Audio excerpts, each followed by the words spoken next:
auditeurs de Radio Maria Côte d'Ivoire Mans et des diocèses alentours, bonjour chez vous, Excellence.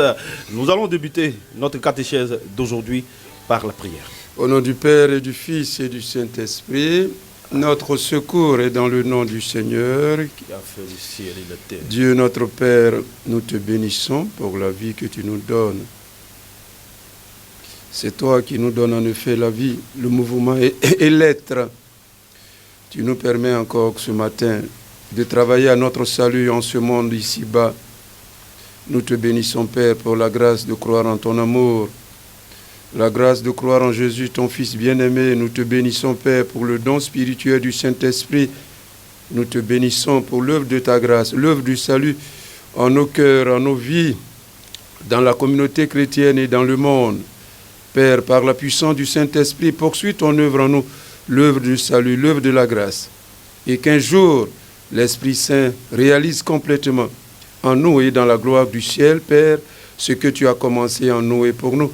Nous te bénissons pour ta parole que nous allons encore entendre ce matin, qu'elle produise tous ces effets spirituels en nos vies, dans l'Église et dans le monde, qu'elle nous transforme, qu'elle nous change, qu'elle fasse en sorte que nous puissions donc obéir à l'Esprit Saint, être dociles à ta parole, et qu'un jour, nous soyons avec le Christ dans la gloire. Lui, Jésus, ton Fils, qui règne, qui vit et règne avec toi dans l'unité du Saint-Esprit, Dieu pour les siècles des siècles. Amen. Au nom du Père et du Fils et du Saint-Esprit. Amen. Excellence, c'est un thème très important que nous développons depuis. L'Esprit Saint qui vient au secours du chrétien dans sa faiblesse et dans sa souffrance. Les grâces que nous avons reçues, la dignité extraordinaire d'enfants de Dieu, ces grâces-là, nous les recevons et nous les vivons sur la terre dans les conditions humaines et dans les conditions de faiblesse et de fragilité. Et nous devons accepter cela. Excellence, c'est sur ces phrases-là que nous nous sommes quittés lors de notre dernière catéchèse. Des phrases qui ont choqué plus d'un chrétien, Excellence. Non, tout à fait. Justement, vous savez, les catéchèses, c'est pour approfondir en nous le projet de Dieu, voilà, le projet de salut, l'œuvre de la grâce. Voilà. Dans quel contexte nous avons à collaborer avec Dieu à notre salut. Il faut connaître le contexte. C'est exactement comme si vous plantez un cacaoyer sur un sol, sur un terrain. Il faut connaître le terrain. Si c'est un terrain caillouteux, si c'est un terrain humide, si c'est un terrain sablonneux, pour pouvoir justement être un bon paysan, un bon agriculteur. Voilà. Donc souvent, nous sommes baptisés, nous avons accueilli l'œuvre du salut par la foi, nous appartenons à la communauté chrétienne, mais souvent, nous n'avons pas l'occasion de méditer, de réfléchir sur cela. C'est pour ça que cette catéchèse, elle est utile, non seulement pour vous, pour les auditeurs, mais aussi également pour moi. Voilà, de réfléchir justement sur les conditions dans lesquelles nous avons à réaliser, à travailler avec Dieu à notre salut. Voilà. Donc, l'œuvre du salut, c'est exactement ça. Donc, si les chrétiens se sont interrogés, si les auditeurs, c'est justement le sens de la catéchèse. C'est pour vous provoquer à une plus grande réflexion, à une plus grande prière, un approfondissement, comme je l'ai dit, du projet de Dieu. Qu'est-ce que Dieu est en train de faire en moi, en nous, dans l'Église, par le Christ, par le don spirituel du Saint-Esprit? Et à quoi m'appelle-t-il? À quoi nous appelle-t-il? Quelle doit être notre collaboration, notre coopération? Et donc, il faut être réaliste. C'est ce que je veux dire, cette catéchèse, la faiblesse. Voilà. L'Esprit Saint vient à notre faiblesse. Et ce n'est pas nous seuls qui sommes faibles. Vous avez vu que dans les citations, dans les références bibliques que je fais, l'apôtre Paul même, justement, en parlant de la grâce, en 2 Corinthiens 12, 9, 10, le Seigneur m'a répondu, dit-il, ma grâce te suffit. Ma puissance se manifeste précisément dans ta faiblesse. Donc l'apôtre Paul, bien qu'il soit un mystique, un grand passionné de Jésus, un grand travailleur pour le salut des hommes, mais lui aussi, il a fait l'expérience de sa faiblesse. Donc, en réalité, on peut dire qu'un chrétien qui ne fait pas l'expérience, qui ne reconnaît pas sa fragilité, sa faiblesse, il ne peut pas être un grand chrétien. Il ne peut pas. Ou bien il n'a même pas encore commencé sérieusement le chemin chrétien, de l'expérience de Dieu en Jésus par l'Esprit. Il n'a pas vraiment commencé. C'est-à-dire qu'il se contente peut-être de petites choses. Donc, reconnaître sa faiblesse fait partie d'une vraie expérience chrétienne. Souvent, nous, quand on est fragile, on dit « je ne viens plus à l'église parce que je pensais que j'étais saint, j'étais ceci, je n'avais pas fait ce péché ». C'est faux. C'est une illusion. Ça veut dire qu'on n'est pas vraiment sur le chemin du salut. Il faut l'intégrer, la faiblesse, la fragilité humaine, personnelle, des autres, du monde, de l'Église. Oui, tant que nous sommes ici-bas, nous marchons dans une condition de fragilité, de faiblesse. Il n'y a pas un moment où ça serait fini, où ça va s'arrêter. Non, ça ne s'arrête pas. Ça ne s'arrête pas. Et ça ne va pas s'arrêter. Ni pour moi, ni pour le monde, ni pour la communauté chrétienne. Oui, souvent, nous, quand on est baptisé, ou bien, comme je disais la fois passée, on est un peu comme les jeunes qui apprennent le caractère. Dès qu'ils apprennent, ils pensent qu'ils sont assez forts, ils résistent, ils veulent faire par là, partout. Non. Voilà l'apôtre Paul qui dit. Le Seigneur me dit, ma grâce te suffit, ma puissance se manifeste précisément dans ta fragilité, dans ta faiblesse. Je n'hésiterai donc pas à mettre mon orgueil, dit l'apôtre Paul, dans mes faiblesses, afin que la puissance du Christ habite en moi. C'est pourquoi j'accepte, dit-il, de grand cœur pour le Christ les faiblesses, les insultes, les contraintes, les persécutions et les situations angoissantes. Car lorsque je suis faible, c'est alors, bien sûr, avec la grâce de Dieu, que je suis fort. Donc il y a beaucoup de chrétiens qui commencent la vie spirituelle, l'expérience sérieuse de foi, et ils ont peur de leur faiblesse. Ils ont peur de leur faiblesse. Ils ne veulent pas s'assumer. Et comme je l'ai dit, souvent on rejette ça pire sur les autres. Sur ta femme, sur tes enfants, sur les autres, sur les conditions. Non, c'est toi qui es comme ça. Il faut accepter ça. Donc, c'est une méditation sur nous-mêmes et nos fragilités, et nos peurs, et nos doutes, et nos craintes. Il faut les assumer. Oui, être homme, être personne humaine, située devant Dieu, quand tu te situes devant Dieu et tu n'acceptes pas tes faiblesses, tu ne peux pas progresser. Ça fait partie. Il ne suffit pas de reconnaître nos capacités, nos talents, nos qualités, nos prouesses, nos succès, mais il s'y revient également à assumer et à accepter nos petitesses, nos faiblesses, nos craintes, nos angoisses, nos doutes, nos fragilités. Ça fait partie de l'itinéraire spirituel. Ça fait partie de la croissance dans la grâce de Dieu. Ça fait partie de la marche dans la voie du salut. Donc si quelqu'un ne reconnaît pas ses faiblesses, il ne les assume pas, non, il a peur de lui-même, voilà, non, il n'est pas sérieusement sur le chemin du salut. Il faut les intégrer, il faut les assumer, il faut les accepter. C'est ça l'apôtre Paul dit. Et la lettre aux Hébreux, Hébreux chapitre 4, versets 15 à 16 dit ceci. En parlant de Jésus, le grand prêtre que nous avons, voilà donc de Jésus, le grand prêtre que nous avons n'est pas incapable de souffrir avec nous de nos faiblesses, car en toutes choses, il a été éprouvé, tenté comme nous le sommes, mais il n'a pas commis le péché. Avançons-nous donc avec pleine assurance vers le trône de Dieu Tout-Puissant, où règne la grâce afin d'obtenir, etc. Donc, ce passage de la lettre aux Hébreux dit que Jésus, notre Dieu, notre Sauveur, lui aussi, il a été marqué par la faiblesse, il est devenu homme, il a souffert, on l'a tué, voilà, et il a connu la faiblesse. C'est dans cette condition de faiblesse, de vulnérabilité, qu'il nous a sauvés, qu'il a réalisé le salut.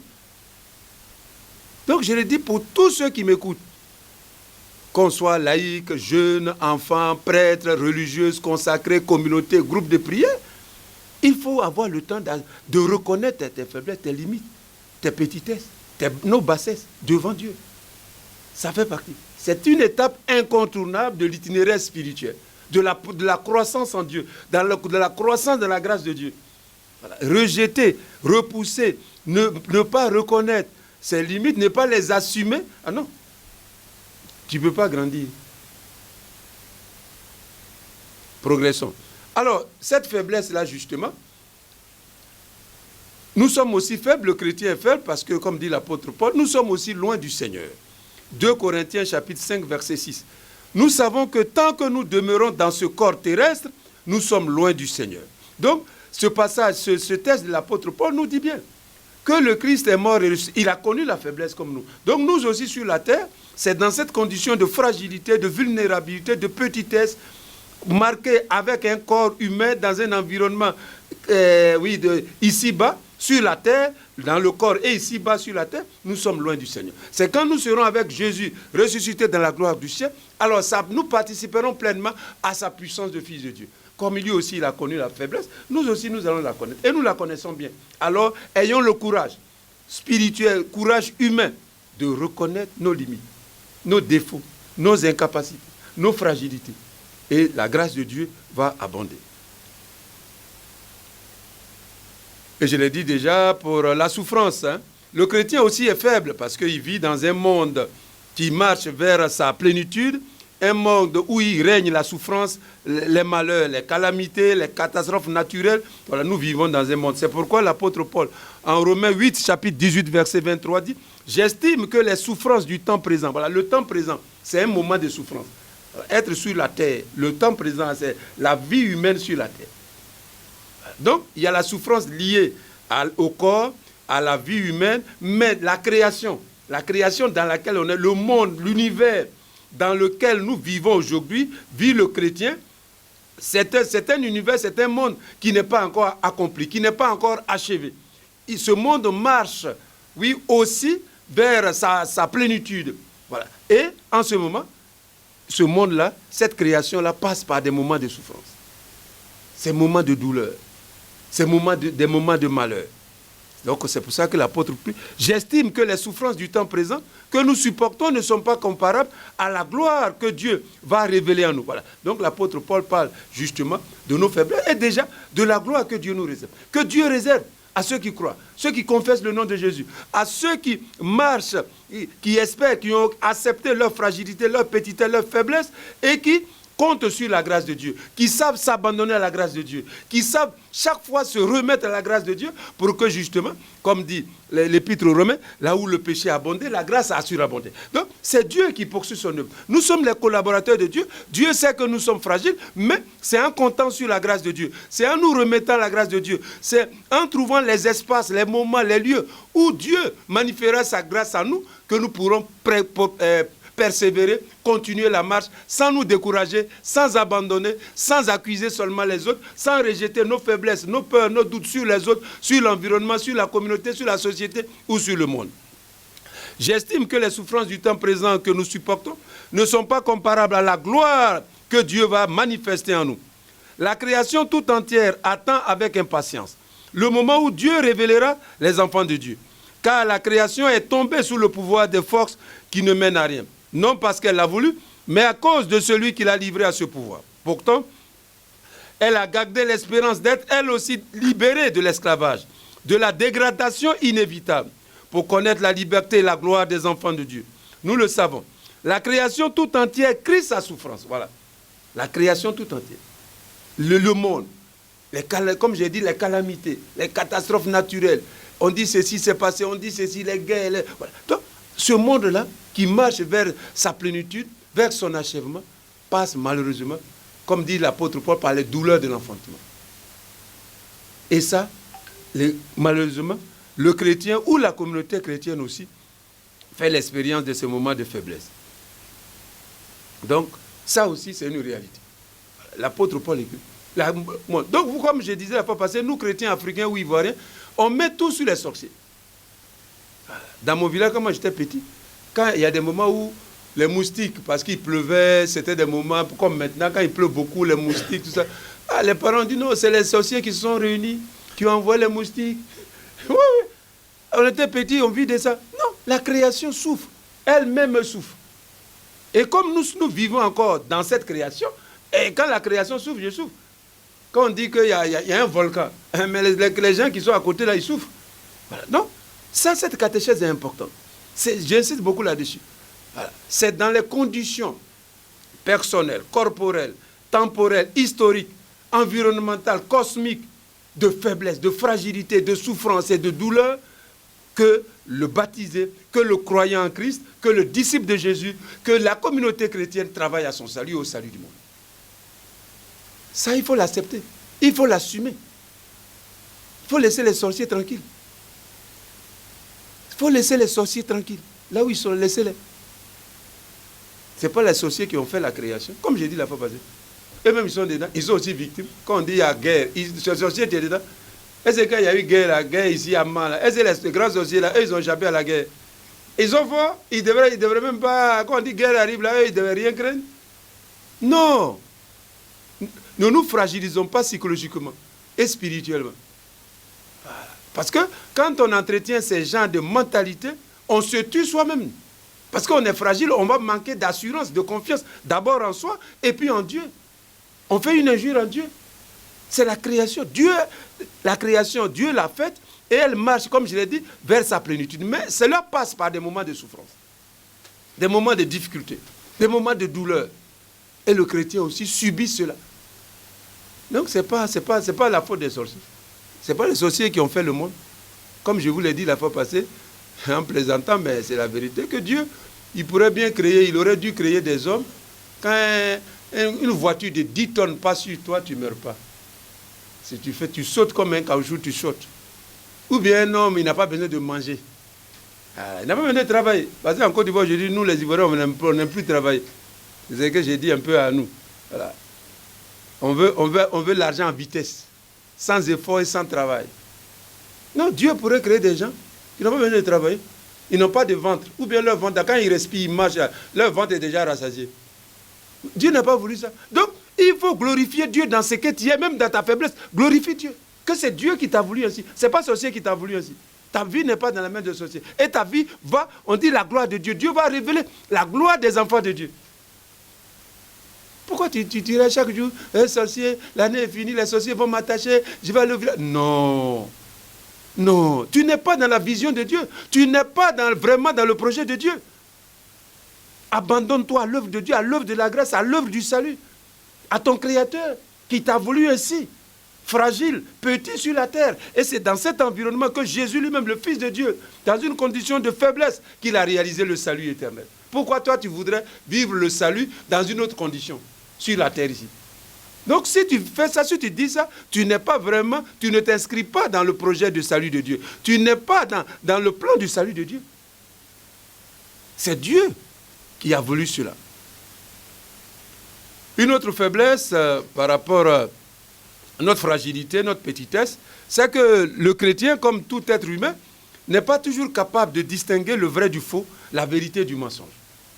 Voilà. La vérité du mensonge. Voilà. Parce que, normalement, si nous étions chaque fois forts, on avait toute cette force-là, on n'était pas faible. Non, on allait tout le temps dire la vérité. Mais vous et moi, vous confessez qu'on ne dit pas toujours la vérité. Pour diverses raisons. Voilà. On ne dit pas toujours la vérité. Jean chapitre 14, versets 16 à 17, qui dit ceci. Jésus dit, je prierai le Père, et il vous donnera un autre défenseur qui sera pour toujours avec vous. C'est l'esprit de vérité. C'est l'esprit qui établit le chrétien, la vie du croyant dans la vérité de Dieu. Dans la vérité de Dieu, c'est l'Esprit Saint. Sinon, ta vie va se dérouler toujours dans le mensonge. Donc si tu veux être vrai, si tu veux que ta vie devant Dieu soit une vie véritable, vraie, tu dois implorer l'Esprit Saint. L'Esprit de vérité. Il vous enverra le défenseur pour nous défendre contre le mensonge, contre ce qui est faux aux yeux de Dieu. Et nous établir dans le salut de Dieu, dans la grâce de Dieu. Parce que c'est la grâce qui est la vérité.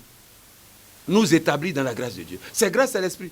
Le monde est capable de le recevoir parce qu'il ne le voit pas, ne le connaît pas. Mais vous, vous le connaissez parce qu'il demeure auprès de vous et qu'il est en vous. Donc, Jésus promet ici justement l'esprit de vérité qui s'oppose à l'esprit de mensonge, qui est l'esprit du diable, du Belzébuth, pour nous établir dans la grâce de Dieu, pour nous établir dans le salut de Dieu, pour nous faire progresser sur le chemin du salut éternel. Voilà ce en quoi consiste, rappelez-vous, Jésus lui-même, je suis le chemin, la vérité, la vie. Donc, en participant à la grâce du Christ, en accueillant avec foi, dans la foi, le salut en Christ, oui, l'Esprit Saint nous établit dans la vérité de Dieu. Ça, parce que là, nous sommes faibles. Donc, c'est pour ça que nous tous, nous devons implorer, prier l'Esprit Saint pour nous établir dans cette force de la vérité. La vérité devant Dieu, la vérité de la vie en Jésus, en Dieu, la vérité de l'évangile du Christ, la vérité de Dieu. Il y a aussi les accusations, ça on a parlé la fois passée. Alors, nous avons donc une autre force, une autre réalité, une autre faiblesse du croyant, c'est par rapport au témoignage. Il faut que l'Esprit vienne, Actes chapitre 1, verset 8. Vous allez recevoir une force, celle de l'Esprit Saint, qui descendra sur vous. Alors, vous serez mes témoins à Jérusalem, dans toute la Judée et la Samarie, jusqu'au bout du monde, jusqu'aux extrémités de la terre. Acte 1, 8. Donc, vous voyez clairement que sans l'Esprit Saint, sans la force spirituelle du Saint-Esprit, aucun chrétien, même pas la communauté chrétienne, ne peut donc témoigner de la résurrection du Seigneur. Donc, nous sommes faibles aussi, le chrétien est faible, par rapport au témoignage qu'il a à rendre au Christ Jésus dans le monde. Et cela n'est pas facile. Donc, il y a aussi la faiblesse par rapport au témoignage. Le chrétien, le croyant, le disciple est faible. Donc, nous avons aussi besoin du Saint-Esprit par rapport au témoignage. Voilà, il y a par rapport au témoignage qui est important, témoignage personnel, tu vois, pour que l'Esprit Saint nous établisse dans la vérité de l'évangile du Christ, de la bonne nouvelle du salut, de la grâce, il faut l'Esprit Saint. Pour que justement le croyant, la communauté chrétienne témoigne que Jésus est ressuscité, que Dieu le Père a envoyé son Fils pour transformer le monde par sa grâce dans l'amour, il faut l'Esprit Saint. Pour que la communauté chrétienne parle de Jésus et annonce l'évangile, il faut le don du Saint-Esprit. Voilà. Donc vous voyez que l'Esprit Saint, dans la vie chrétienne, je peux dire, est partout et doit être partout. Et nous devons chaque fois prier le Saint-Esprit pour que, voilà, nous puissions témoigner. On dit, nous témoignons que le Père a envoyé son Fils comme sauveur du monde. C'est grâce à l'Esprit, 1 Jean chapitre 4, verset 14. Nous témoignons. Voilà. Notre vie, la vie de tout baptisé, d'un couple chrétien, d'une communauté, c'est toute la vie, c'est témoigner que Dieu le Père a envoyé son Fils comme sauveur du monde. Donc, la vie d'un chrétien, le témoignage consiste à montrer que tu as été sauvé par Jésus. Ta vie personnelle, communautaire, familiale, politique, sociale doit montrer à tous que tu as été sauvé par Jésus. Donc, le témoignage. Témoigner, donc témoigner. Alors, aujourd'hui, nous allons passer à une autre phase de notre catéchèse. En poursuivant, nous avons beaucoup parlé donc de la faiblesse du croyant. Comme je l'ai dit, pour résumer, voilà. Dieu nous a créés hommes, êtres humains, avec un corps. Nous sommes sur la terre. Nous sommes faibles parce que nous sommes corps. Nous sommes malades, nous allons mourir. Voilà. Ça fait partie. Nous vivons dans une création qui est encore ballottée par la souffrance et nous souffrons. Donc, ne rejetons pas tout, encore une fois, j'insiste, sur les autres ou les sorciers. Non. Nous sommes faibles. Nous sommes fragiles. Il faut reconnaître ça. Il faut le reconnaître. Voilà. Et il faut demander pardon à Dieu et obtenir la grâce du salut. Donc, la faiblesse, les limites, nos défauts, il faut les assumer. Ça fait partie du cheminement spirituel, de la progression de la grâce. Beaucoup pensent que quand tu rejettes ou tu ne reconnais pas, c'est là que tu progresses. C'est faux. Puisque Dieu, il sait tout, il voit tout. Alors nous allons passer au deuxième point, qui est la même chose. L'Esprit Saint qui vient au secours du chrétien dans la souffrance. Donc on a vu la faiblesse, la fragilité. Voilà, l'Esprit Saint nous soutient. Donc il faut toujours implorer, prier l'Esprit Saint, invoquer l'Esprit Saint, demander à l'Esprit Saint de nous envahir, de nous accompagner, de nous aider à dépasser justement nos faiblesses, nos difficultés, à transformer, à illuminer, à éclairer. Voilà, nos moments de limite, de faiblesse. Voilà, c'est grâce à l'Esprit. Donc il faut beaucoup prier l'Esprit Saint. Voilà, quand tu es faible, quand tu reconnais tes faiblesses, demande à l'Esprit Saint de purifier ta conscience, de te libérer, de te délivrer, mais ne fuis pas tes faiblesses. Voilà, il faut que la grâce, comme l'apôtre Paul l'a dit, voilà, dans ta faiblesse, il faut glorifier Dieu. Il faut montrer que la grâce de Dieu est plus forte que tes faiblesses. Alors, l'Esprit Saint vient au secours du chrétien dans la souffrance. Deuxième aspect donc, de cette catéchèse. Donc l'Esprit Saint accorde aux croyants les dons spirituels de la force, du courage et de la fidélité au Seigneur dans les difficultés et la souffrance. Donc, on dit tout à l'heure c'était la faiblesse. Maintenant, ici, on prend maintenant la souffrance. Donc, l'Esprit Saint accorde aux croyants les dons spirituels de la force, du courage et de la fidélité au Seigneur Jésus dans les difficultés et la souffrance. Marc chapitre 13, versets 5 à 13. J'ai pris quelques versets 9 à 13. Soyez sur vos gardes. On vous livrera aux tribunaux et aux synagogues. Vous serez roués de coups. Vous comparaîtrez devant des gouverneurs et des rois à cause de moi. Ils auront là un témoignage. Quand on vous conduira pour vous livrer, ne soyez pas inquiets à l'avance de ce que vous direz. Mais ce qui vous sera donné à cette heure-là, dites-le. Car ce n'est pas vous qui parlerez, mais l'Esprit Saint qui parlera en vous. Donc, Marc chapitre 13, verset 11. Car ce n'est pas vous qui parlerez, mais c'est l'Esprit Saint qui parlera en vous. Le frère livrera son frère à la mort, et le père son enfant. Les enfants se dresseront contre leurs parents et les feront condamner à mort. Vous serez haïs de tous à cause de mon nom. Mais celui qui tiendra jusqu'à la fin, celui-là sera sauvé. Marc chapitre 13, du verset 9 au verset 13. Mais vous pouvez commencer à lire déjà à partir du verset 5. Donc, un jour, à partir de ce texte, Jésus était assis au mont des Oliviers, en face du temple de Jérusalem. Pierre, Jacques et Jean et André lui posent une question, lui demandent, Seigneur, dis-nous, quand cela va arriver. Donc Jésus a parlé des catastrophes, un peu de la fin du monde, etc. Donc Pierre, Jacques, Jean et André lui posent cette question, Seigneur, dis-nous, quand cela va arriver. Et dis-nous quel sera le signe. Voilà, quel signe indiquera que le moment, que le moment est venu. Marc chapitre 13, versets 3 à 4. Donc la question de Pierre, Jacques, Jean et André à Jésus. Voilà, Jésus a parlé, comme je l'ai dit, des catastrophes, de tout ce qui va arriver, un peu de la fin du monde. Et on lui demande, mais à quel moment ça va arriver? Puis quel est le signe? Quand on va voir, puis on va dire que le moment est arrivé. Donc Marc 13, 3 à 4. Cette question posée à Jésus à propos du temple de Jérusalem lui donne l'occasion de révéler les événements à venir. Jésus le fait de manière imagée en utilisant le style apocalyptique des prophètes de l'Ancien Testament. Jésus parle des perturbations qui vont survenir dans la nature. Il parle des guerres qui vont éclater, des calamités qui vont s'abattre sur le monde, et l'angoisse et la peur qui grandiront dans le cœur des hommes. Et le temple de Jérusalem lui-même sera profané. Donc Jésus décrit un peu, dans le style de l'Apocalypse, ce qui va se passer. Jésus va se passer. Dans ce contexte historique difficile, les disciples, les chrétiens, la communauté chrétienne connaîtront d'autres souffrances. Donc il y a d'abord ça, ces souffrances-là. Voilà, ce monde, ce dérèglement, ce changement, ce bouleversement, les calamités, la peur qui sera partout. Mais à côté de ça, voilà, les disciples, les croyants, la communauté chrétienne, l'Église connaîtront d'autres souffrances. Ils seront traduits devant les tribunaux. Donc ils seront traduits devant les juges. Ils seront battus, on va les frapper. Ils comparaîtront devant des gouverneurs, ils seront persécutés.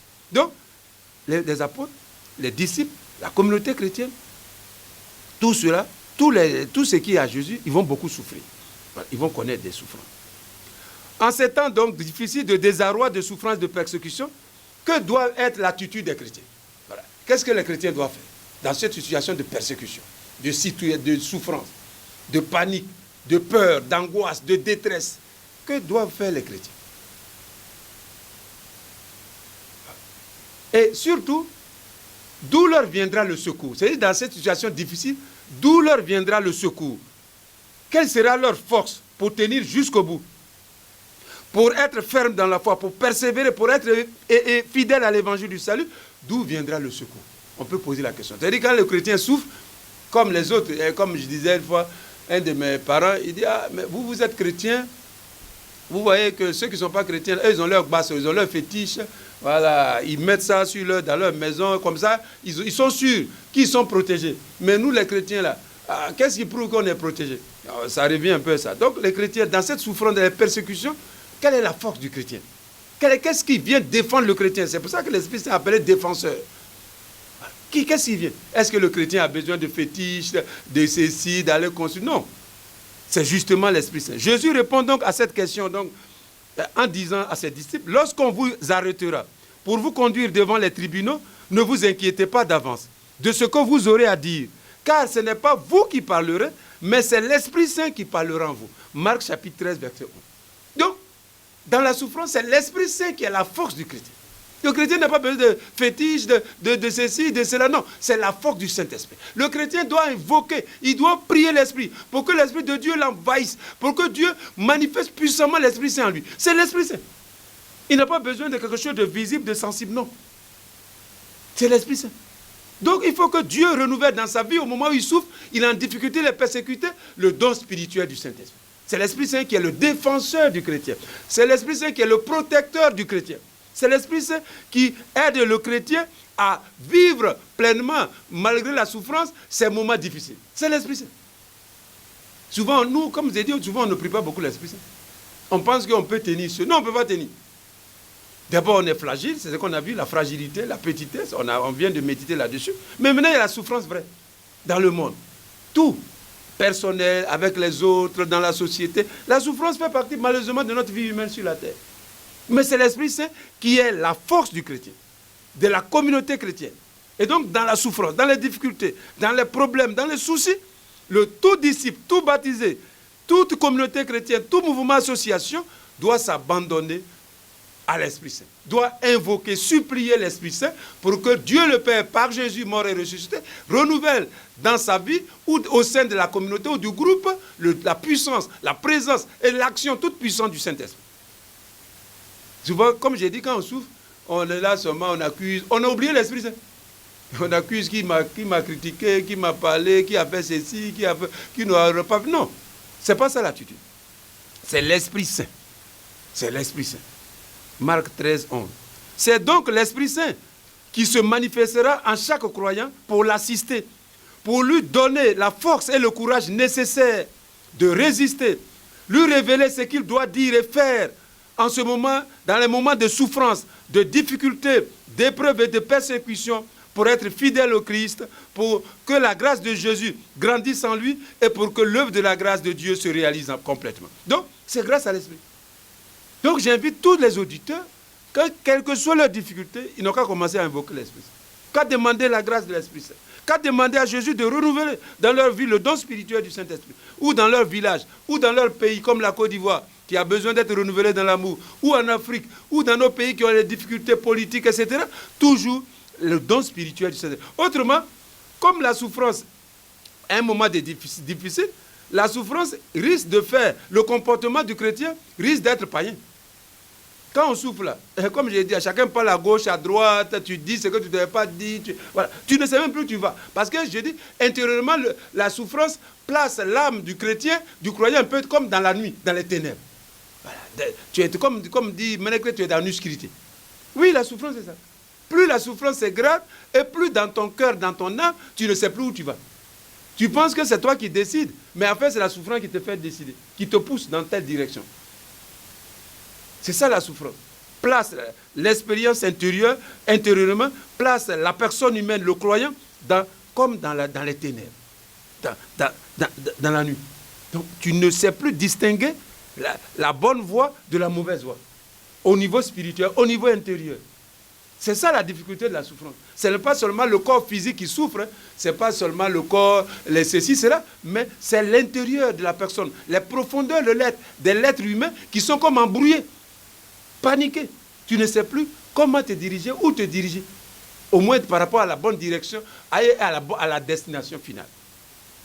C'est pour ça que l'Esprit Saint est important, pour venir nous apaiser, nous aider à illuminer nos cœurs, notre âme, et afin d'être sur la bonne voie. Donc, c'est donc l'Esprit Saint qui se manifeste, qui doit se manifester pour assister le croyant, la communauté chrétienne, lui donner la force et le courage spirituel nécessaire, lui révéler ce qu'il doit dire ou ce qu'il ne doit pas dire, ou faire ou ne pas faire, pour être justement, pour témoigner du Christ ressuscité, pour témoigner de la bonne nouvelle du salut, de l'évangile du salut, et de l'espérance en la vie éternelle que nous portons en nous. Voilà. Donc, témoigner du Christ ressuscité, malgré la souffrance, et par la souffrance, à travers l'évangile du salut et l'espérance en la vie éternelle. C'est-à-dire l'espérance à la plénitude définitive du mystère humain dans le Christ, dans la gloire. Donc, cette espérance qui est en nous, que nous portons en nous, par la puissance du Saint-Esprit, l'Esprit Saint vient pour la consolider, pour la consolider, nous réconforter et nous aider à témoigner du Christ ressuscité, à vivre l'évangile dans la souffrance, dans la persécution, et à garder en nous cette espérance de la gloire à venir. Voilà. Et vous vous rappelez le cas d'Étienne, en Actes chapitre 6, verset 9 à 10, Étienne. Un jour, je lis le texte, un jour, on vit intervenir les gens d'une synagogue, la synagogue dite des esclaves affranchis, des Cyrénéens et des Alexandrins, et aussi des gens originaires de Cilicie et de la province d'Asie. Ils se mirent à discuter avec Étienne, mais sans pouvoir tenir tête à sa sagesse et à l'Esprit Saint qui parlait en lui, qui inspirait ses paroles. Donc, Actes chapitre 6, verset 9 à 10. Donc, vous voyez, Étienne, le cas d'Étienne. Les gens sont avec lui, ils vont le tuer, ils vont le persécuter. Mais on dit non. Les gens ont commencé à discuter, à se moquer de lui, à rire de lui, tout ça. Mais on dit non. Les gens, mais sans pouvoir tenir tête à la sagesse spirituelle qui venait de l'Esprit Saint. Donc vous voyez que dans la souffrance, comme le cas d'Étienne, nous aussi, chacun de nous a ses moments de souffrance, ses moments de difficultés, de problèmes, de soucis, d'angoisse, de peur, de crainte. Faisons exactement comme Étienne. C'est l'Esprit Saint. Encore. Invoquons l'Esprit Saint, qui nous soutienne comme il a soutenu Étienne. Donc vous voyez les exemples qu'on dit, la souffrance dans la souffrance, le protecteur, le gardien, celui qui est l'assistant du baptisé, de la communauté chrétienne, pour requête. Sinon, sans l'Esprit Saint, tu ne peux pas. Dans la souffrance, sans l'Esprit Saint, tu ne peux pas être fidèle à Jésus. Tu ne peux pas témoigner de Jésus. De l'évangile, non, c'est fini. Tu as oublié ça. Tu as oublié tout ça. Tu vas prendre ton cœur de village avant. De païen, là, c'est ça qui vient. Et la souffrance, ça embrouille. Donc ça va t'embrouiller. Tu ne sais même plus que tu es chrétien, que tu as été baptisé, que tu crois. Non, tu laisses. C'est ton vieux cœur qui revient. Ton cœur de village. Donc, c'est l'Esprit Saint. Dans la souffrance donc, et la persécution, l'Esprit Saint donne aux croyants, comme je l'ai dit, avec une intelligence et une sagesse spirituelle particulière. Dans la souffrance et dans la persécution, dans les problèmes, quand le chrétien est obéi à l'Esprit Saint, il prie l'Esprit Saint, il invoque l'Esprit Saint, il est docile à l'Esprit Saint, il reçoit de l'Esprit Saint, oui, une intelligence et une sagesse spirituelle particulière. Il reçoit de l'Esprit Saint une intelligence et une sagesse spirituelle particulière. L'Esprit Saint lui accorde aussi, comme je viens de le dire, le don spirituel de la force et du courage intérieur pour imiter le Seigneur Jésus jusqu'au bout. Pour imiter le Seigneur Jésus jusqu'au bout. Pour demeurer dans la grâce. Pour être fidèle à la grâce du salut qu'il a reçu. Ça vient du Saint-Esprit. Car, comme je l'ai dit, personne ne peut, dans la souffrance, être fidèle à la grâce du salut, à l'évangile de Jésus, imiter Jésus, faire comme Jésus, sans la puissance renouvelée du don du Saint-Esprit. Intelligence et sagesse spirituelle particulière qui vient du Saint-Esprit. Pour t'aider et pour nous aider à vivre pleinement selon la grâce du salut, ce moment délicat de souffrance, de difficulté, d'épreuve. Vivre selon la grâce du salut. Ça, c'est l'esprit. Sinon, l'autre corps, on est trop fragile, on est trop faible pour résister à la souffrance. Non, personne d'entre nous ne peut résister à la souffrance. Il faut le don spirituel. Donc, intelligence et sagesse spirituelle particulière. Donc, dans la souffrance, il faut demander à l'Esprit Saint cette intelligence et cette sagesse spirituelle particulière. Ensuite, il faut lui demander le don spirituel de la force et du courage intérieur. Le don spirituel de la force et du courage. Pour tenir jusqu'au bout. Ce que Jésus donc a dit en Marc, ce qu'on vient de lire, Marc 13, 5, 13, ce que j'ai lu un peu, Jésus le reprend en Luc chapitre 12, versets 11 à 12. Il dit la même chose. Quand on vous conduira pour être jugé dans les synagogues, ou devant les dirigeants, ou les autorités, ne vous inquiétez pas de la manière dont vous vous défendrez, ou ce que vous aurez à dire, car l'Esprit Saint vous enseignera à ce moment-là ce que vous direz. Donc Luc chapitre 12, versets 11 à 12. Donc, mes frères, chacun de nous, comme je viens de le dire, connaissent à des moments de souffrance. La souffrance, malheureusement, fait partie de la vie humaine sur la terre. Et si je vous demandais, mais est-ce qu'il y a un homme qui vit sur la terre qui n'a jamais souffert ou qui ne va jamais souffrir? Mais, même s'il n'a jamais souffert, au moins il y a la mort. La mort, c'est la plus grande souffrance. Donc ces moments de souffrance, d'épreuve, de difficulté, voilà, sont des moments pour le chrétien, pour le croyant, d'invoquer l'Esprit Saint, de prier avec plus d'insistance l'Esprit Saint, pour que l'Esprit Saint lui soit donné, ou mieux, que Dieu renouvelle dans son cœur l'effusion spirituelle du Saint-Esprit, qui lui a déjà été faite, accordée. Donc j'insiste beaucoup là-dessus. Dans la souffrance, dans les épreuves, il y a des petites souffrances, mais aussi il y a des grandes souffrances. Il faut invoquer l'Esprit Saint pour nous éclairer, pour nous illuminer, pour nous donner cette intelligence et cette sagesse spirituelle particulière, nécessaire, indispensable, pour demeurer dans la grâce du salut. Alors, justement, je parlais de la prière. Justement, la manière, donc, pour le croyant, pour le chrétien, pour la communauté chrétienne, dans la souffrance de la persécution, pour obéir à l'Esprit Saint, pour être fidèle à Jésus, à la grâce du salut, je l'ai dit tout à l'heure, c'est la prière. Prière comme moment important. La prière comme moment solennel.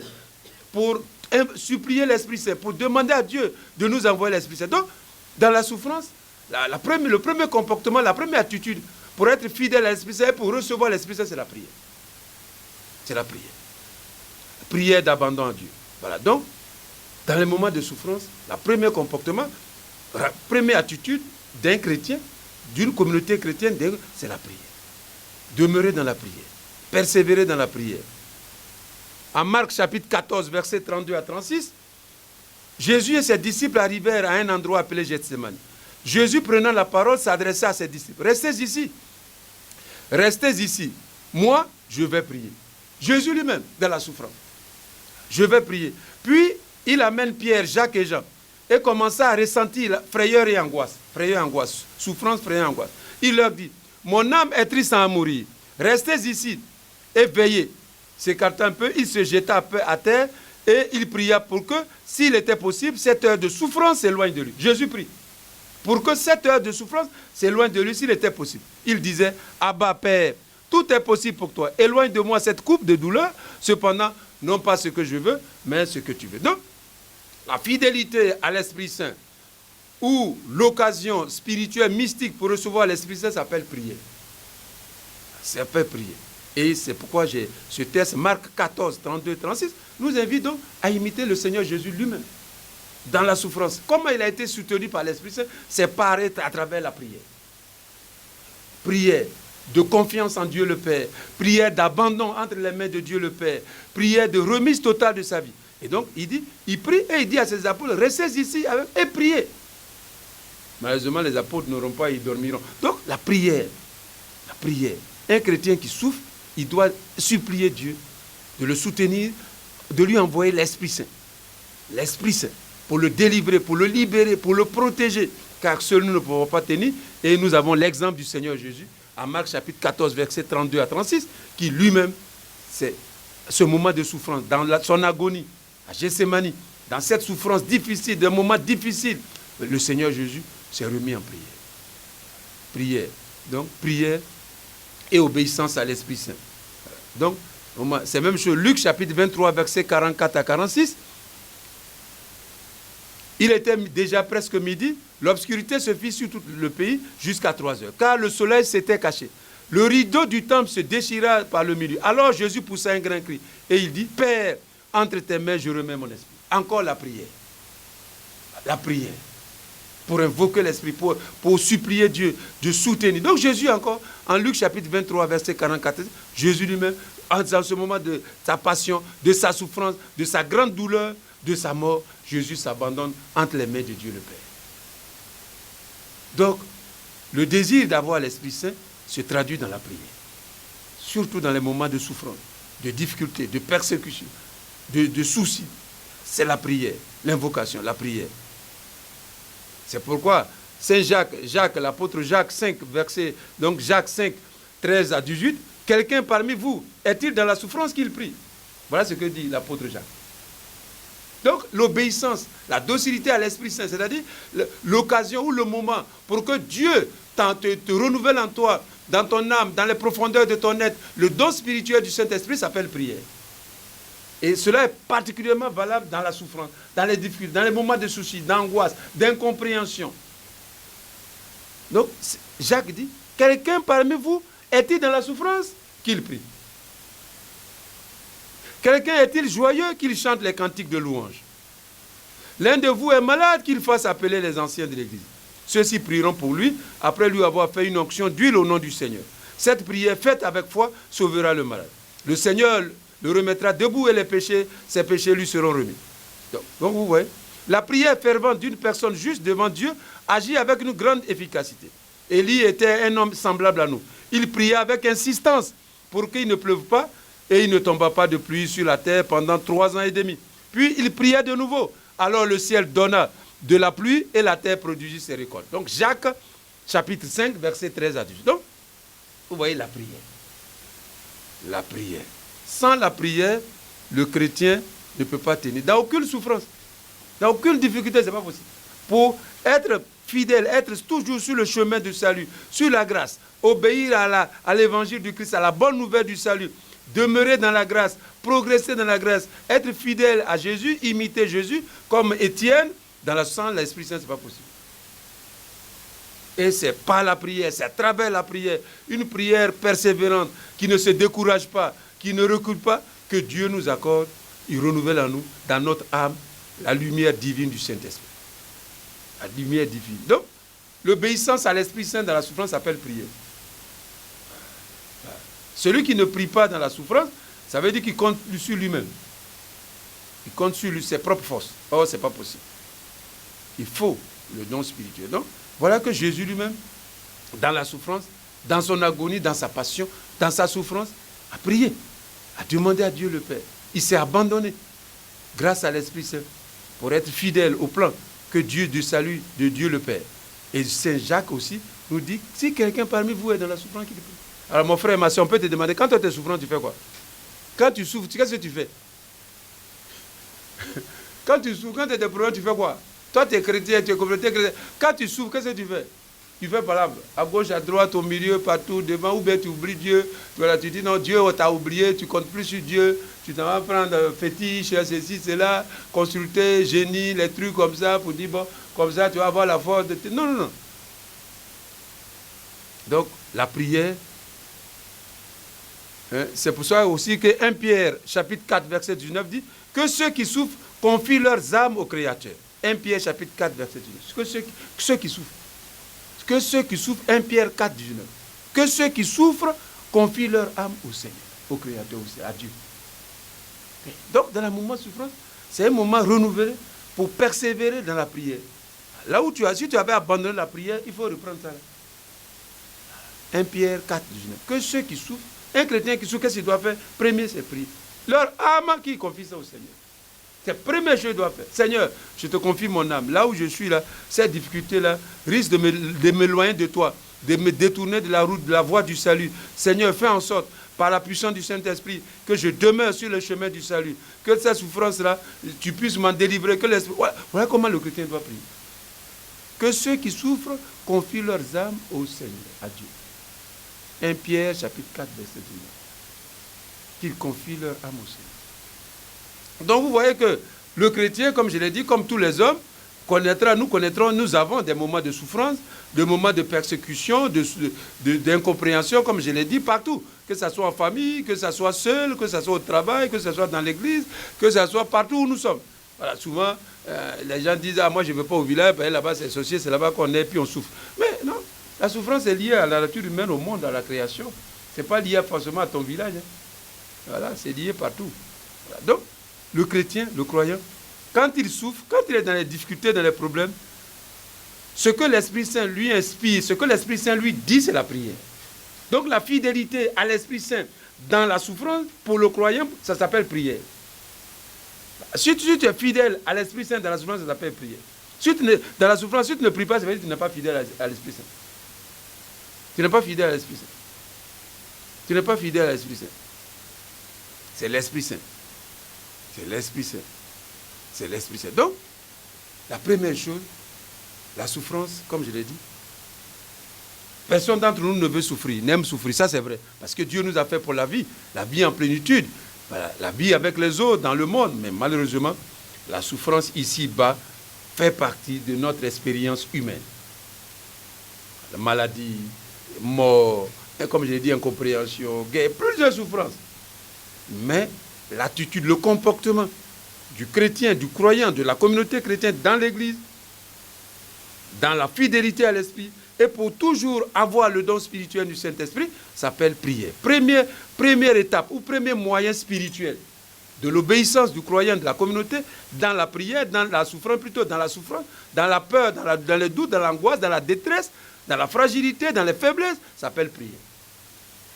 Plus tu pries, plus tu es fidèle à l'Esprit Saint, et plus Dieu renouvelle l'Esprit Saint dans ta vie, et plus tu peux traverser la souffrance. Plus l'Esprit Saint te délivrera, te libérera de la souffrance, de la difficulté que tu traverses. Mais nous, comme j'ai dit, malheureusement, quand nous souffrons, c'est pas facile de prier. Mais il faut traverser, il faut changer ta souffrance en prière. Vous voyez Jésus, souvent nous prions à côté de nos souffrances. C'est-à-dire la souffrance est là, tu vas à l'église, tu chantes, alors qu'à la maison, ça ne va pas être ta femme. Mais il faut dire à Dieu avant de venir à la messe, Seigneur, ce matin, ma femme, vraiment, ça a chauffé. Vraiment, Seigneur, c'est comme ça. Jésus dit, Père, entre tes mains, je remets mon esprit. Père, si tu veux, éloigne de moi cette coupe de douleur, mais non pas ce que je veux. Donc, Jésus offre sa vie réelle, c'est sa souffrance réelle, vécue à Dieu. Il demande ça. Mais souvent, comme j'ai dit, vous et moi, nous aimons prier à côté de nos prières. C'est-à-dire, on fait des prières qui n'ont rien à voir avec notre vie. On répète des mots, des trucs et tout ça. Non, ce n'est pas possible. C'est ta souffrance que tu offres à Dieu. Et que tu dois offrir à Dieu. Que tu dois présenter à Dieu. Pour demander l'esprit de libération, de délivrance. Donc souvent, notre prière n'est pas riche de notre souffrance. Ou bien, on laisse, comme on dit, quelqu'un une fois, il avait fait parler à sa femme. Et il dit à sa femme, à son épouse, bon, attends, hein, je vais aller à l'église. Il va à l'église, il finit l'église, il dit, bon, quand il est venu à la maison, il dit, bon, notre parole, on va reprendre ça maintenant. Là où on a laissé parler, on va reprendre ça là. C'est encore de l'église, j'ai suspendu. Ça, maintenant, on va faire prolongation. Non. Non. C'est pas comme ça. Si on offre avec patience et persévérance nos souffrances, nos douleurs, nos problèmes à Dieu, petit à petit, progressivement, le Seigneur va se manifester, renouveler en nous le don spirituel du Saint-Esprit. Et petit à petit, soit notre cœur va changer, soit notre esprit va changer, soit Dieu, bien sûr, Dieu va nous donner la force de libération, de délivrance, etc. Mais nous, comme j'ai dit souvent, comme ce monsieur-là, nous prions à côté de nos souffrances. Et donc, ça fait qu'on n'a plus de difficultés. Donc, pour le croyant, pour le chrétien, c'est d'abord ça. Première attitude, premier comportement pour désirer l'Esprit Saint, pour avoir la force, le courage, l'intelligence, la sagesse spirituelle du Saint-Esprit, comme Étienne l'a eu, et comme d'autres, comme Paul, tout ça, Dieu leur a accordé cette force dans les preuves, dans les tentations, dans les difficultés, dans la persécution.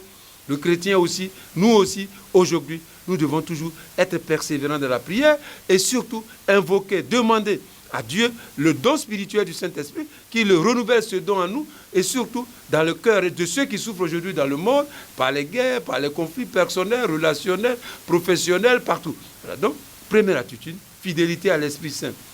Dans la souffrance, après prière. Plus un chrétien prie, plus il est fidèle à l'Esprit Saint. Et plus l'Esprit Saint lui sera donné dans la souffrance, dans les difficultés. Et moins le chrétien prie, et moins il aura le don spirituel du Saint-Esprit, et plus les souffrances le feront dévier de la voie du salut.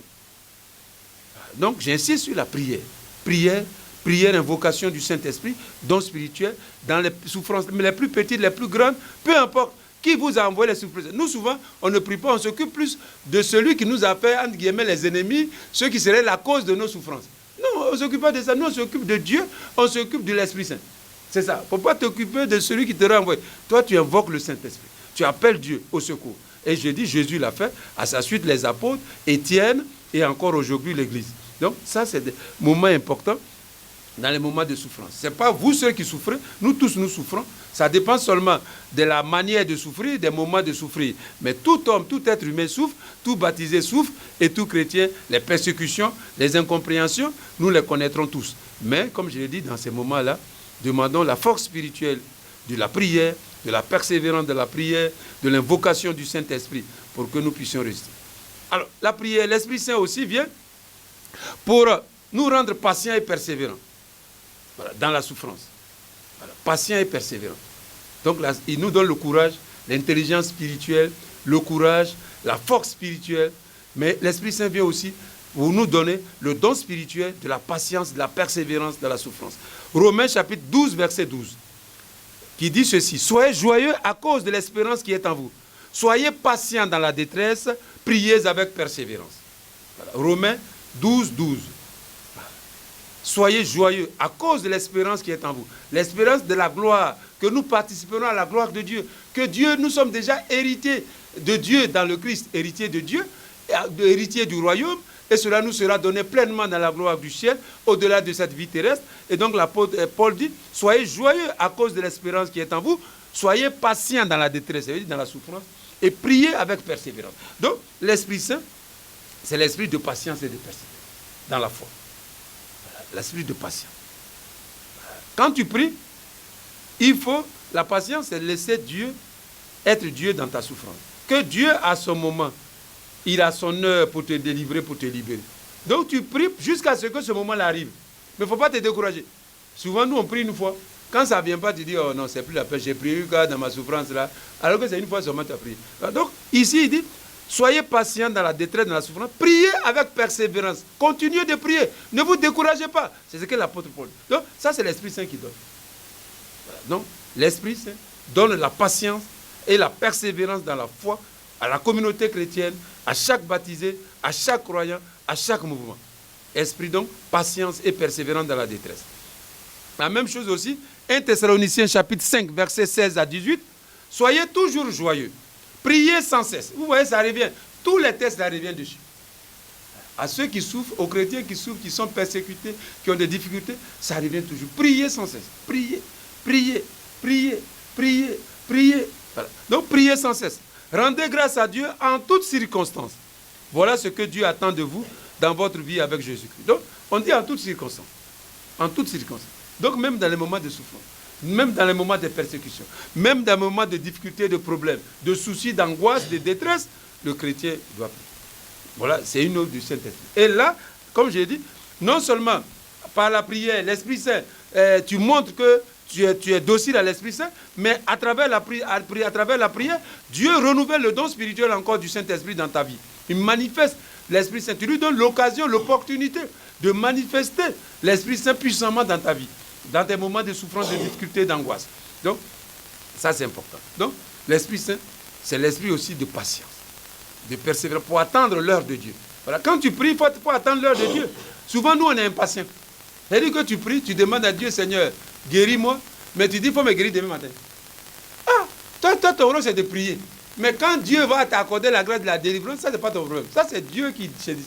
Oh, nous, quand même quand tu pries, tu donnes un temps à Dieu. Ah, mon frère, ça, ce n'est pas la bonne prière. Vous et moi, c'est comme ça. On est trop pressé, quoi. Bon, on est pressé parce qu'on va mourir. Et puis la souffrance nous fatigue tellement que quand tu pries, c'est vrai. Ça, c'est bon.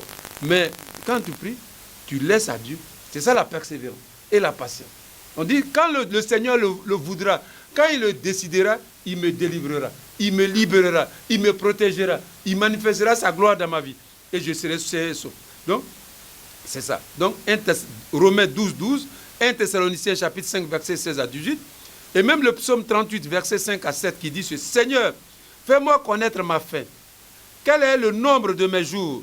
Je connaîtrai combien je suis fragile. Vois le peu de jours que tu m'accordes. Ma durée n'est rien devant toi. L'homme ici-bas n'est qu'un souffle. Il va et il vient. Il n'est qu'une image. Psaume 38, verset 5 à 7. Donc, là encore, c'est l'abandon total entre les mains de Dieu. Donc, dans la souffrance, en réalité, nous montre notre petitesse, notre fragilité, que nous ne sommes rien face à Dieu. Sans la grâce de Dieu, sans la puissance de Dieu, sans la manifestation de la bonté, de la miséricorde de Dieu dans notre vie, non, nous sommes fragiles.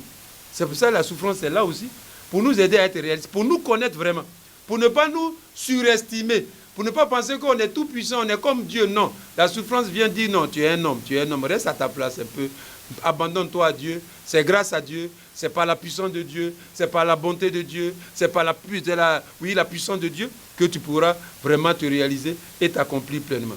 Donc, voilà un peu, la souffrance est difficile pour nous tous, pour vous et pour moi, pour nous tous, parce que nous sommes faits pour le bonheur, pour la vie, mais malheureusement sur la terre. Donc vous voyez que ces deux méditations sont très importantes pour nous aider à être réalistes. La faiblesse, la fragilité humaine dans ce monde, mais aussi les moments de souffrance. Et dans ces moments, c'est l'invocation du Saint-Esprit. Appeler l'Esprit Saint au secours à travers la prière. On va s'arrêter là aujourd'hui. Gloire au Père et au Fils et au Saint-Esprit. Comme il était au commencement, maintenant et toujours, dans les siècles des siècles. Au nom du Père et du Fils et du Saint-Esprit. Amen. Viens, Esprit Saint.